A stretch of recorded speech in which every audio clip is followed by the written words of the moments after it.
Race 6, Devil Rising. Now has been backs all set, ready to race. Race number 6, class division number 3, formerly class 4, division 6B.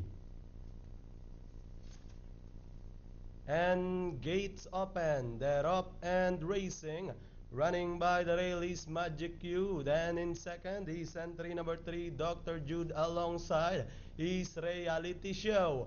As they head towards the last 600, we have Magic Q in command, followed by Reality Show. Running in second is Dr. Jude as they swing towards the last 450. It's Magic Q leading the field. Reality Show is in second. Moving up is Speed of the Wind, and on the further outside is Leica and Raven as they swing for home. Magic Q in front by about 2 lengths. Reality Show is in second. Moving up by the rail is Devil Rising.